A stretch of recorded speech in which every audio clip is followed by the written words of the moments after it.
कुमारी शैलजा भाजपा के उस चक्रव्यूह को तोड़ रही है जिस चक्रव्यूह के तहत भाजपा 10 साल से हरियाणा में राज कर रही है। कुमारी शैलजा ने भाजपा की उस नब्ज को पकड़ लिया है जिसके बाद भाजपा के साथ कुमारी शैलजा खेला करती नजर आ रही है।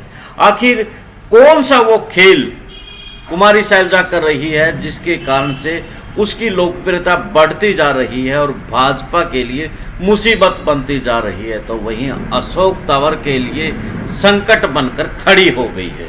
इसी पर करते हैं चर्चा से पहले आप कमेंट्स बॉक्स में अपनी राय दीजिए कि क्या वास्तव में कुमारी शैलजा भाजपा के लिए संकट बनकर खड़ी हो गई है। चैनल को फॉलो, शेयर और सब्सक्राइब भी कर लें। सभी का नमस्कार, राम राम। मैं कुलदीप खंडेलवाल, दावी सप्रेम न्यूज और हरियाणा न्यूज फ्लैश से। लोकसभा के चुनाव की यानी कि पूरी गर्मी इस वक्त है और चारों ओर रैलियां हो रही है। सब जगह तिगड़म चुनाव जीतने के लिए हो रही है। सिरसा लोकसभा हॉट सीट बनी हुई है क्योंकि सिरसा लोकसभा पर प्रदेशाध्यक्ष रहे कांग्रेस के दोनों आमने सामने हैं। पहले अशोक तंवर कांग्रेस के प्रदेशाध्यक्ष थे। 2019 के चुनाव में अनबन के कारण से कांग्रेस ने कुमारी शैलजा को प्रदेशाध्यक्ष बनाया था और अशोक तंवर को हटाया था। 2019 के चुनाव में सिरसा लोकसभा से अशोक तंवर को उम्मीदवार बनाया था। 2024 में फिर से अशोक तंवर चुनावी मैदान में तो हैं, लेकिन अब वो भाजपा में जाकर के इनके भगवा रंग में रंगे हुए हैं। पंजा छोड़ कमल के फूल पर बैठ करके वो कमल की हिमायती कर रहे हैं, तो वहीं हाथ के पंजे को वो सीधे तौर पर लुटेरा बता रहे हैं। वो उसी हाथ के पंजे को लुटेरा बता रहे हैं जिस हाथ का साथ के साथ अशोक तंवर की पहचान हुई है। झज्जर से चले सिरसा का राजनीतिक सफर तय करने वाले अशोक तंवर के लिए अब की बार सिरसा लोकसभा में कुमारी शैलजा बड़ी दिक्कतें खड़ी करती नजर आ रही हैं।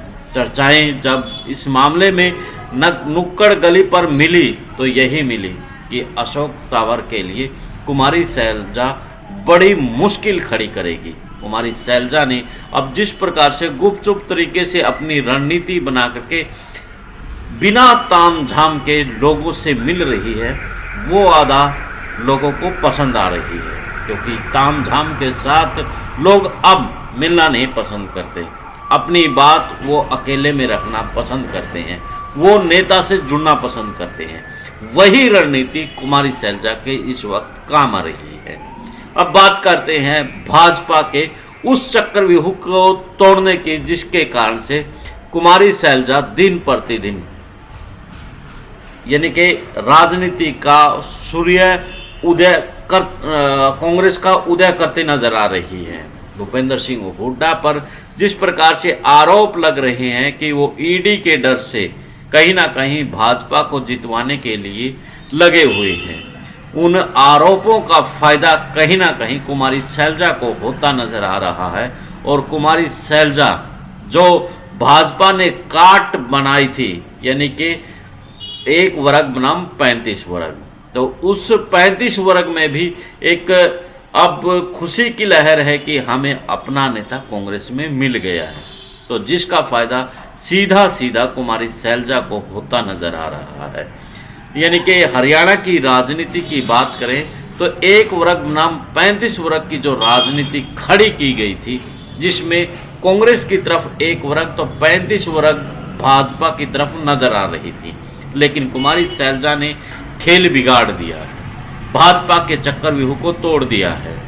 भाजपा की तरफ जो 35 वर्ग हिमायती भर रहा था, उसे अब महंगाई भी नजर आने लगी है, उसे बेरोजगारी भी सताने लगी है। लेकिन वो जो उनका एक प्रकार से अंधभक्ति थी, वो कहीं ना कहीं जो टूटी है। और बहुत सौ को तो ऐसा था कि अब हम जाएं तो जाएं कहाँ, अब महंगाई भी ठीक है, बेरोजगारी भी ठीक है, लेकिन हमें हमारा नेतृत्व, हमें नेता तो मिलना चाहिए।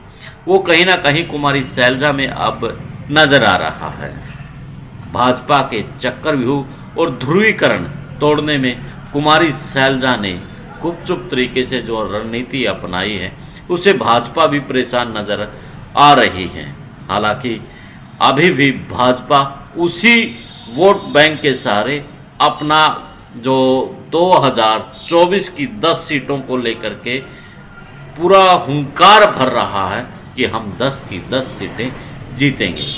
खैर, आपको इस मसले पर क्या लगता है, कमेंट्स में आपकी राय जरूर दें। देश और प्रदेश की खबरों के लिए देखते रहिए विश्व प्रेम न्यूज़ और हरियाणा न्यूज़ फ्लैश। इस वीडियो पर आपकी कमेंट जरूर दें। अब मुझे दें इजाज़त। जिंदाबाद।